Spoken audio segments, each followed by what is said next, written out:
My fiancé said, "If you really loved me, you'd trust me completely." While refusing to explain why she was out till 4 a.m., I said, "If you really loved me, you'd give me a reason to," and called off the wedding. She spent hours trying to clarify what she'd meant. I, 28 male, was sitting at the kitchen table with wedding invitations when my fiancée Natalie, 27, walked through the door at 4:13 a.m. We were supposed to mail these out next week.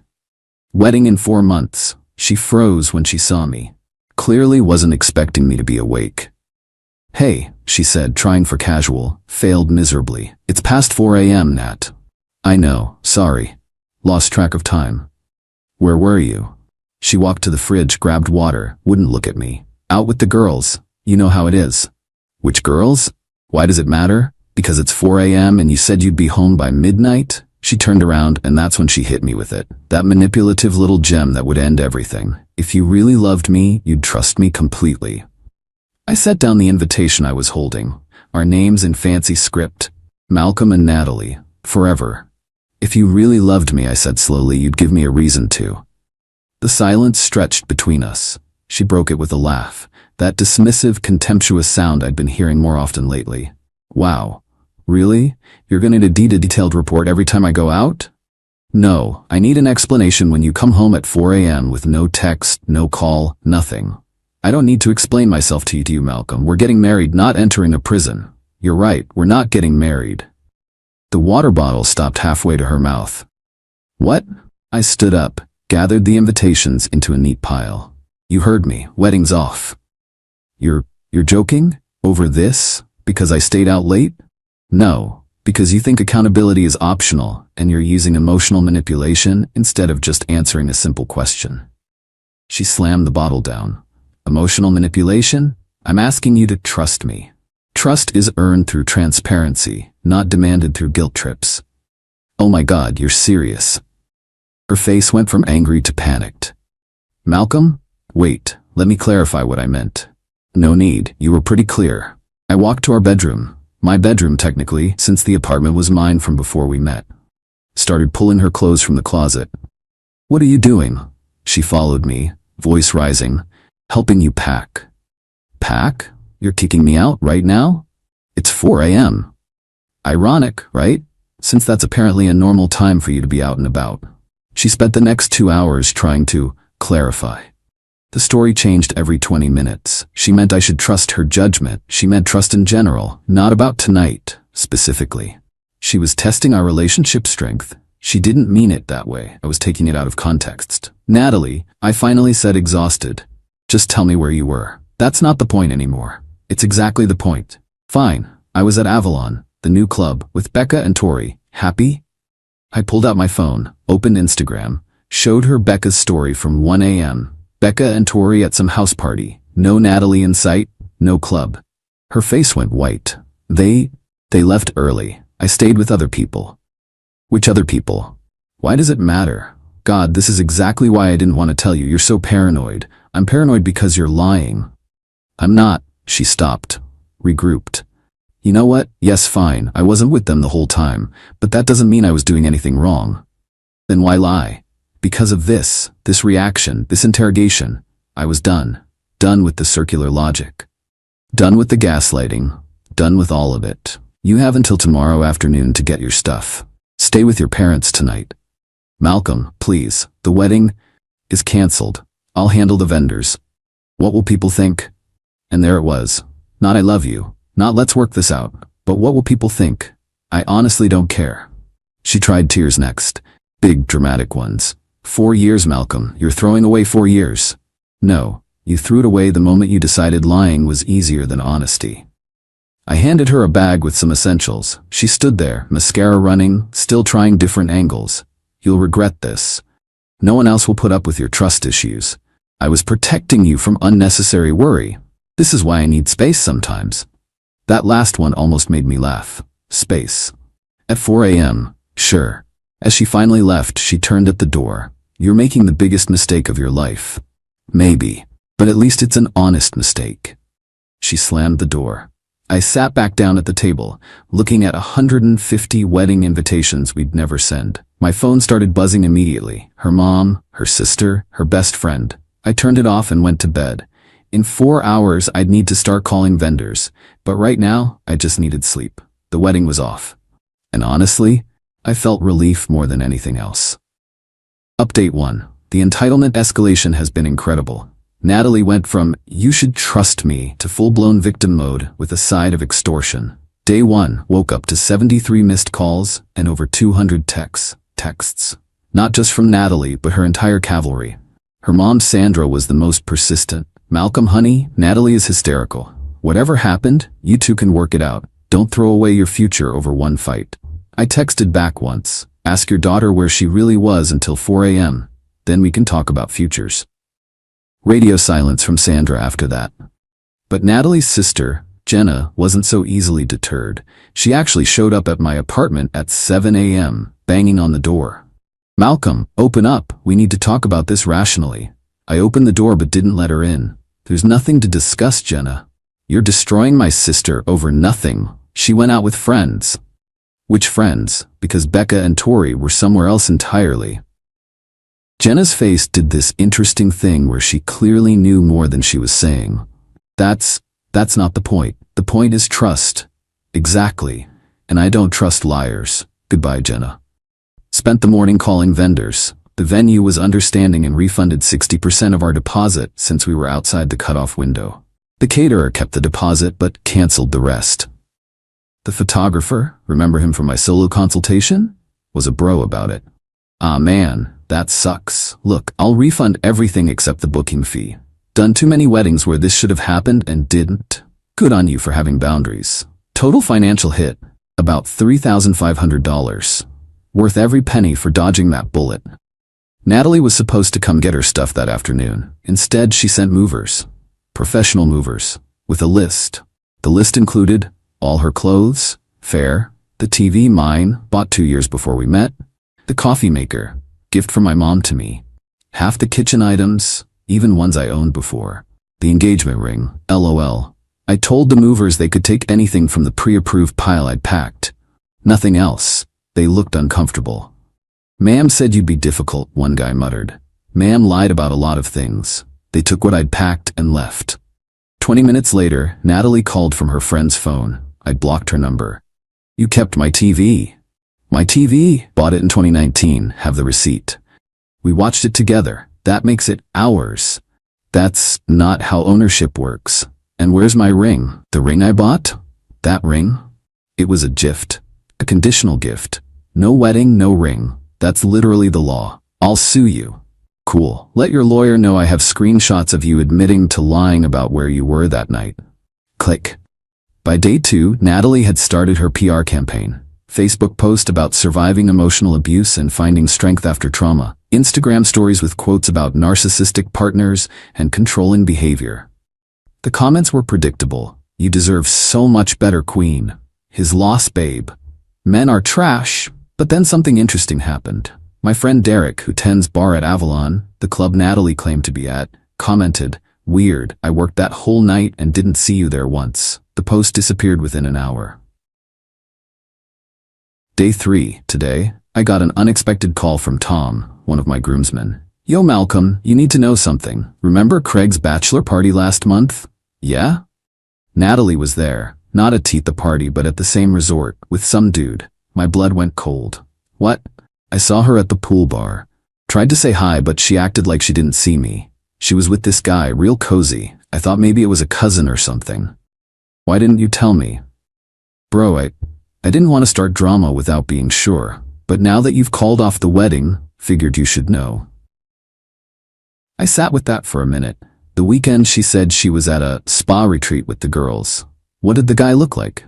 Tall, beard, drove a white BMW. That's all I remember. Something about that BMW comment stuck with me. Our apartment building has visitor logs for the parking garage. I'd never checked them before because why would I? Went to the security office, asked to see logs from the past month, and there it was. White BMW, visiting our unit multiple times when I was at work. Always left before I got home. License plate traced back to someone named Garrett. Looked him up on social media. Natalie's work friend who I'd met exactly once at her company holiday party. The one she said was basically like a brother to her. The current situation. As I'm typing this, Natalie is still claiming she's the victim of my trust issues. Her family is split. Jenna's team Natalie, but their brother Mike reached out to say he always thought something was off.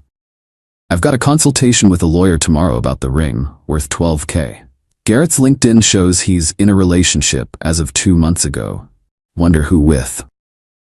Tom sent me 2 more photos he found from that resort weekend. Natalie and Garrett at dinner. The best part? Natalie doesn't know I know about Garrett yet. She's still playing the "you didn't trust me enough" card, not realizing I've got receipts showing exactly why I shouldn't have trusted her. But here's what kills me. Even now, she won't just admit it. Won't just say, yes, I was with someone else. She'd rather paint me as controlling and paranoid than take responsibility. Tomorrow I'm meeting with the lawyer and then sending all the evidence to her parents. Not to be petty, but because Sandra keeps calling me unreasonable and she deserves to know what her daughter really is. We'll update after the lawyer meeting. Something tells me Natalie's about to learn that actions have consequences. Update 2. The mask has completely fallen off. Once Natalie realized I knew about Garrett, she went from victim to villain real quick. Met with my lawyer, Rebecca, who specializes in this stuff. Showed her everything, the ring receipt, the text where Natalie admitted to lying, the parking logs, the resort photos. Rebecca, the ring is yours, clear cut. Conditional gift law in our state is very straightforward. But this Garrett situation, has she been living with you while seeing him? Me, apparently. Document everything. If she tries to claim any kind of financial support or shared property rights, this will shut it down fast. After the lawyer meeting, I sent Sandra, Natalie's mom, an email with just the facts. The parking garage logs showing Garrett's visits, the resort photos from Tom, screenshot of Natalie admitting she lied about where she was, Derek's comment about her not being at Avalon. Subject line: since you think I'm being unreasonable. Sandra called within an hour. Different tone entirely. Malcolm, is this real? Every bit of it. She told us you were controlling, that you wouldn't let her have friends. Garrett's more than a friend, Sandra. Long silence. Then, I'm so sorry, we didn't raise her to be this way. I know. The ring, she's demanding we help her sue you for it. She can try, won't win. Sandra sighed. I'll talk to her father. This is unacceptable. This is where it gets wild. Natalie apparently didn't tell Garrett the wedding was off. He found out when his girlfriend, oh yeah, he had one too, saw Natalie's surviving abuse posts and asked him about it. Garrett panicked and threw Natalie under the entire bus fleet. Sent me a DM on Instagram. Bro, I'm sorry. She told me you guys were already broken up and just living together for convenience. I didn't know about the wedding. My girl is losing it. Can you please tell her nothing physical happened? I didn't respond, but I did screenshot it. Day 4. Natalie's carefully crafted victim narrative started falling apart. 1. Garrett's girlfriend Megan went nuclear on social media, posted screenshots of texts between Garrett and Natalie. Nothing explicit, but definitely not just friends. 2. One of Natalie's coworkers commented on the drama, mentioning how Natalie would joke about her work husband all the time. Bricka, remember her from the alibi? Finally cracked and admitted. Natalie asked her to cover, but she refused, which is why Natalie had to lie about being with her. When Natalie realized her story was falling apart, she tried a new approach. Blackmail. Got a text from a burner number. I have photos and videos from our relationship that you probably don't want public. Give me the ring and we can end this peacefully. I laughed. Actually laughed out loud. Me. Go ahead, post them. I'll post the security footage of Garrett leaving our apartment. You wouldn't dare. Me, try me. This is revenge porn. No, this is evidence of you cheating. Big difference. Radio silence after that. By day 6, Natalie's family was in full crisis mode. Sandra and her husband Doug demanded Natalie move back home. Jenna finally admitted she knew about Garrett, but didn't think it was her place to tell. Mike, the brother, sent me a beer via delivery app with a note: you dodged a missile, not a bullet. But Natalie wasn't done. She tried one more play. Yesterday morning, got a call from Sandra, crying. Malcolm, Natalie says she's pregnant. My heart stopped for exactly 1 second. Then my brain kicked in. When did she find out? This morning, she says it's yours. Sandra, we haven't been intimate in over 2 months. She said she wanted to wait for the wedding to make it special again. Dead silence. 2 months? Ask her to show you a test. A real one, not a photo. Click.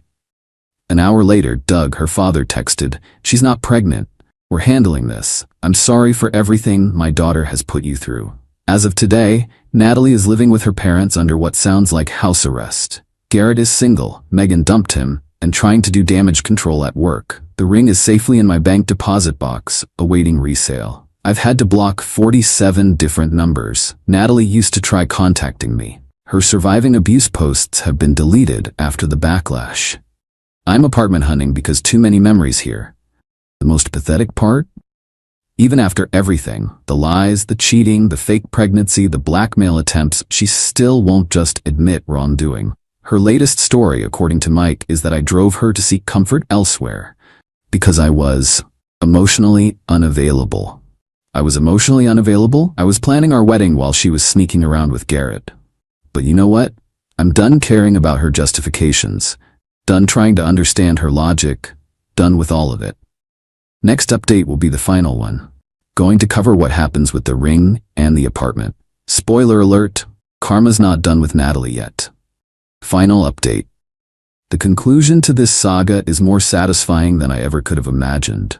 Karma came through with a vengeance. Sold the ring 2 weeks ago. Got $9,500 for it. Took a loss, but better than having it sit in a box. Used part of the money to pay off the wedding vendor losses and put the rest toward a down payment on a new place. But here's where it gets interesting. The jewelry store manager recognized the ring when I brought it in.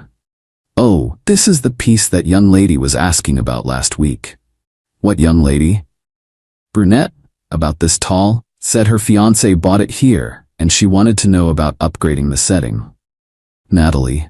She'd gone to the store trying to claim the ring, probably hoping they'd have some record of her being involved in the purchase. They didn't, because she wasn't. Remember how Garrett threw Natalie under the bus? Well, she found out and decided to return the favor. She sent his workplace an anonymous tip about him engaging in inappropriate relationships with clients. See, Garrett's a personal trainer at a high-end gym. Natalie was technically a client when they started their thing. The gym has a strict policy about trainer-client relationships. Garrett got fired. But that's not even the best part. Turns out Natalie wasn't his only special client. 2 other women came forward with similar stories. Dude had a whole rotation going. Natalie thought she was special, but she was just Tuesday and Thursday apparently. I found a great new place, smaller but in a better area, closer to work. Moving day was last weekend. As I was loading boxes, who shows up? Natalie, with her dad. Doug looked embarrassed. She insisted on trying to talk to you one more time. Natalie stepped forward. "Malcolm, please, 5 minutes. "No. I made mistakes, okay? But we had 4 years. And you threw them away for a guy who had you scheduled between his 3 p.m. and 6 p.m. clients." That hit home. Her face crumpled. "That's not? I didn't know." "You didn't know because you didn't want to know. Just like I didn't want to know you were lying until it was shoved in my face." Doug put his hand on her shoulder. "Natalie, enough." The man said no. But she wasn't done. "What about my stuff? I have things here. Everything of yours was in the boxes the movers took. Anything left is mine. My grandmother's necklace, the one in the jewelry box, already gave it to your mom last week. Check your facts before you lie." Doug physically turned her around and walked her away. Mouthed sorry to me as they left. The fallout in our social circle has been brutal for Natalie. 1. She got uninvited from 2 weddings after the brides worried about her causing drama. 2. Our mutual friend group basically chose me, not because I asked, but because she lied to all of them too. 3. Her book club kicked her out after she tried to seduce another member's husband. Yeah, she didn't learn. Even Jenna, her ride-or-die sister, posted about learning to recognize toxic people, even in family. Natalie worked in HR, which makes this even more ironic. Word about her fake pregnancy claim and blackmail attempt got around. Small industry. She was quietly let go for culture fit issues. Last I heard, she was working retail and living in her childhood bedroom at 27. But here's the absolute chef's kiss moment. Last week, I ran into Megan, Garrett's ex, at a coffee shop. We chatted, laughed about our mutual ex problems. She showed me something incredible. Turns out, when Natalie was trying to win Garrett from Megan, she'd badmouthed me constantly. Megan had screenshots of Natalie saying, I was boring in bed, I was too cheap while I was saving for our wedding, I was probably gay because I didn't want to go to strip clubs. She was only marrying me for stability. Megan, I should have sent these to you earlier. I thought she was just venting, but now we know who she really is. We exchanged numbers. Not romantically, we're both pretty burnt on relationships right now. But it's nice having someone who understands the level of deception we dealt with. 3 days ago, one last unknown number. Malcolm, this is Natalie. I know you hate me, but I need you to know I never meant for things to go this far. I was confused and made bad choices. I loved you. I really did. I just got caught up in the attention and excitement. Garrett made me feel wanted in a way you didn't anymore. I'm not asking for forgiveness, just understanding. I'm in therapy now, working on myself. I hope someday you can see I'm not a bad person, just someone who made bad choices. Take care. I read it twice, almost felt bad for her. Almost. Then I remembered the lies, the gaslighting about trust, the cheating, the fake pregnancy, the blackmail, trying to steal my TV. I deleted the text and blocked the number. It's been a month since I called off the wedding. I'm in my new place, which feels like home already. Started therapy myself, not because of trauma, but to understand how I missed the red flags for so long. Work's going great. Turns out I'm way more productive when I'm not stressed about my relationship. Hit the gym regularly, reconnected with old friends, even started learning Spanish. Why not? Dating? Not even close to ready, but I'm okay with that. Learning to be happy alone is important. The wedding would have been next Saturday. Instead of saying I do to someone who couldn't even tell me where she was at 4 a.m., I'll be on a fishing trip with my boys. Same guys who were going to be groomsmen. We turned the bachelor party weekend into a freedom celebration trip. 1. Trust your gut. If something feels off, it probably is. 2. When someone shows you who they are, believe them. 3. If you really loved me is manipulation 101. 4. Actions have consequences, even if they take time to arrive. 5. Being alone is better than being with someone who doesn't respect you. To everyone who said I was too harsh, where would I be if I'd trusted her completely, married to a cheater who was already planning her next lie? To everyone who said I'd regret this, the only thing I regret is not seeing the truth sooner. And to Natalie, if you're reading this from your twin bed at your parents' house, you were right about one thing. If I really loved you, I would have trusted you. Good thing I loved myself more than I loved the lie you were selling. Thanks for following this journey, Reddit. I'm closing this chapter and starting a new one, a boring, drama-free, honest one. And honestly, it feels amazing.